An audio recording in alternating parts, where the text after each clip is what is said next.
नमस्कार प्यारे बच्चों, आज का हमारा अध्यापन बिंदु है रीतिकाल की रीतिबद्ध काव्य धारा के प्रसिद्ध कवि सेनापति के द्वारा प्रकृति चित्रण।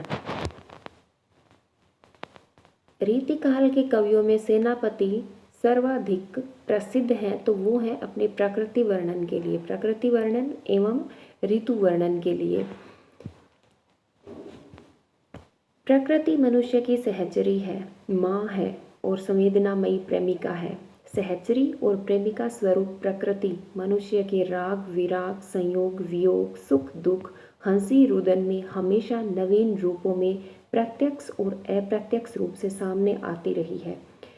संयोग, सुख, हंसी एवं राग के समय जहाँ प्रकृति मनुष्य को हंसाती है, प्रेम सिखाती है, खिलखिलाती है, सुरम्य लगती है, वहीं वियोग, विराग, दुख और रुदन में प्रकृति मनुष्य के अभावों को उद्दीपन रूप में बढ़ाती है। प्रकृति मनुष्य की जननी है, न कि मनुष्य प्रकृति का नियंता और नियामक। वेदों से लेकर पुराणों, संस्कृत के लौकिक काव्यों, प्राकृत ग्रंथों और ब्रज अवधि के श्रृंगार, भक्ति, नीति एवं शक्ति काव्य में प्रकृति स्थान पाती रही है। आलंबन, उद्दीपन, संवेदना, मानवीकरण, उपदेशिका और शाश्वत रहस्य में दर्शन स्वरूप में प्रकृति का हमेशा से ही हिंदी साहित्य के अंदर प्रयोग होता रहा है। प्रकृति मनुष्य के बिना भी जीवित रहकर विकसित हो सकती है, लेकिन मनुष्य जीवन की प्रकृति के बिना कल्पना ही निरर्थक एवं भ्रांतिमान लगती है। रीतिकालीन काव्य में प्रकृति विशेषतया आलंबन और उद्दीपन स्वरूप में ही वर्णित की गई है। उसका स्वतंत्र आलंबन, उपदेशिका एवं मानवीकृत रूप त्याज्य रहा। रीतिकाल में सेनापति और पद्माकर को छोड़कर किसी ने भी प्रकृति का स्वतंत्र चित्रण नहीं किया। वह कभी नायक नायिका के मिलन का कारण बनी, तो कभी वियोग में जलाने वाली दहिका बनी।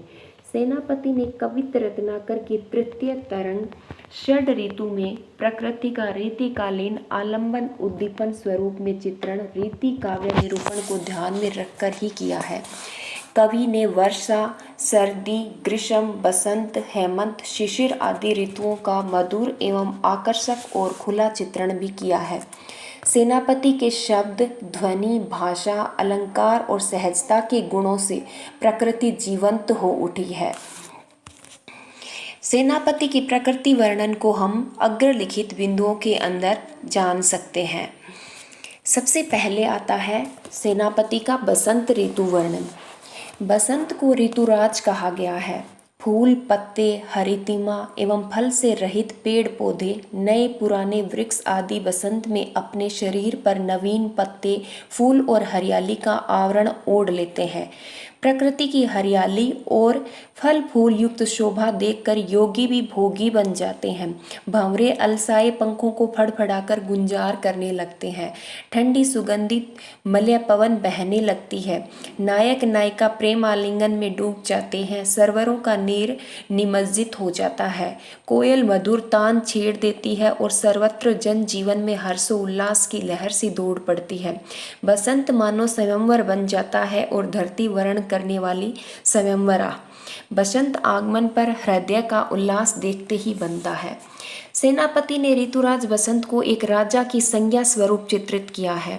बसंत के दरबार में रंग बिरंगे फूल ही चतुरंगिणी सेना है। कोयल और मधुप का गायन बिरुदावली है और विभिन्न पेड़ पौधों से ऋतुराज की सभा सुशोभित हो रही है।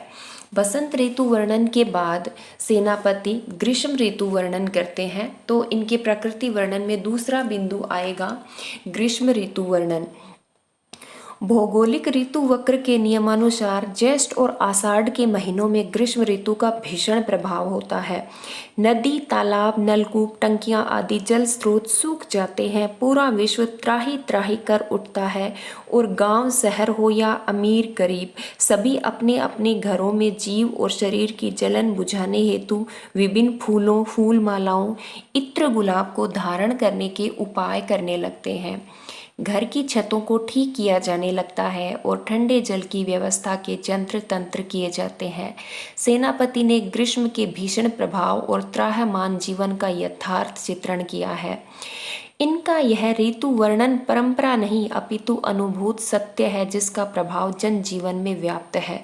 अर्थात इन्होंने ग्रीष्म ऋतु का वर्णन ऋतु वर्णन परंपरा के अनुसार नहीं किया, बल्कि जो जीवन में सत्य रूप में ग्रीष्म ऋतु विद्यमान है और जिसका प्रभाव जन जीवन में देखने को मिलता है उसके अनुसार किया है। इनके प्रकृति वर्णन में अगला बिंदु है पावस ऋतु वर्णन।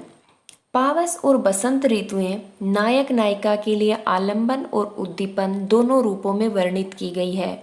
रीति काव्य में पावस ऋतु नायिका के लिए प्रेम की स्मृति जगाने वाली और प्रिय की मिलन ऋतु के रूप में चित्रित हुई है। सेनापति ने पावस ऋतु के आगमन को प्रिय की प्रेम चिट्ठियां माना है और उसका उद्दीपन वर्णन किया है। पावस में सावन की रातें तो नायिका के लिए वर्षा योग है और वह भी आंसुओं की वर्षा का योग है, क्योंकि सावन आ गया परंतु न तो प्रियतम आए और न ही उनकी कोई चिट्ठियां आई। अब तो विरहिणी का हृदय भी दरकने लगा है और वह अश्रु वर्षा करती हुई प्रतीत होती है। पावस ऋतु वर्णन के साथ ही सेनापति ने ऋतुओं के संधि स्थल का वर्णन भी किया है। सेनापति के ऋतु वर्णन की विशिष्टता यह है कि उन्होंने दो ऋतुओं का आभास श्लेष अलंकार के द्वारा एक ही ऋतु के वर्णन में करवाया है। कहीं कहीं तो सामाजिक या दर्शक जो है या कविता पढ़ने वाला पाठक है वह इस संदेह में घिर जाता है कि वह जिस ऋतु का रसास्वादन कर रहा है वह पावस ऋतु है, ग्रीष्म ऋतु है, वर्षा ऋतु है, कौन सी ऋतु है। महाकवि कालिदास, गोस्वामी तुलसीदास और प्रकृति के चितेरे कहे जाने वाले छायावादी कवि सुमित्रानंदन पंत में भी प्रकृति के संधि स्थल का ऐसा कौशल सुलभ नहीं है जो कि हमें सेनापति के काव्य में देखने को मिलता है। सेनापति को इन सब में महारत हासिल है।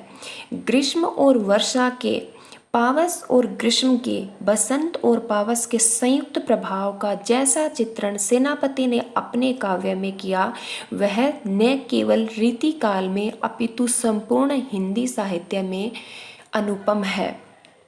इसलिए कहा जा सकता है कि सेनापति प्रकृति चित्रण और ऋतु वर्णन में बेजोड़ हैं। उनकी टक्कर का रीतिकाल में तो क्या हिंदी साहित्य में अन्य कवि नहीं है। सेनापति ने जो प्रकृति वर्णन और ऋतु वर्णन किया है ऐसा अन्यत्र चित्रण हमें देखने को नहीं मिलता है। इसलिए सेनापति संपूर्ण रीतिकाल के अंदर प्रकृति चित्रण और ऋतु चित्रण के अद्भुत चितेरे कहे जा सकते हैं। धन्यवाद।